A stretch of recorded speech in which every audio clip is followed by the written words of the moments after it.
ఇప్పుడు ఇది యాంటీబయాటిక్స్ ఎక్కువ వాడటం వల్ల ఒకటి డ్రగ్ రెసిస్టెన్స్ వస్తుంది. సో, అది మామూలు బ్యాక్టీరియా కావచ్చు, టీబీ బ్యాక్టీరియా కావచ్చు, ఏదైనా సరే.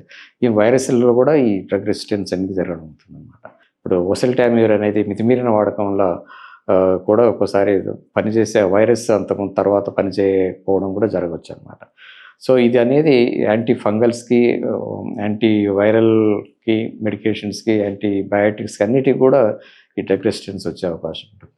సో, ఈ యాంటీబయాటిక్స్ వల్ల ఇంకో కొలేటరల్ డ్యామేజ్ ఏంటంటే మన గట్‌లో ఉండే హెల్తీ బ్యాక్టీరియా అనేది ఉంటుందన్నమాట. అదే అది మనకి ఉపయోగపడే బ్యాక్టీరియా. సో, ఈ యాంటీబయాటిక్స్ వాడటం వల్ల మనకి ఈ బ్యాక్టీరియా గట్ బ్యాక్టీరియా అనేది చనిపోవడం జరుగుతుందన్నమాట. సో, ఈ గట్ బ్యాక్టీరియా నశించడం వల్ల మనకి ఈ మన గట్‌లో ఉండే రెసిస్టెన్స్ అది తగ్గిపోయి డయేరియా రావడము, ఇలాంటి సమస్యలన్నీ వస్తాయన్నమాట. అయితే ఈ గట్ బ్యాక్టీరియా అనేది ఇప్పుడు మోరాలెస్ అన్ని సిస్టమ్‌కి సంబంధించిన అవయవాలకి కూడా దీనితోటి రిలేషన్ ఇప్పుడు ఈ మన సైంటిస్ట్స్ ఆపాదిస్తున్నారనమాట. కాబట్టి గట్ బ్యాక్టీరియా అనేది చాలా చాలా ఇంపార్టెంట్. సో, గట్ బ్యాక్టీరియం ఈ నశించడం వల్ల వచ్చే వ్యాధులు ఇప్పుడు చాలా ఎక్కువగా అవుతున్నాయి.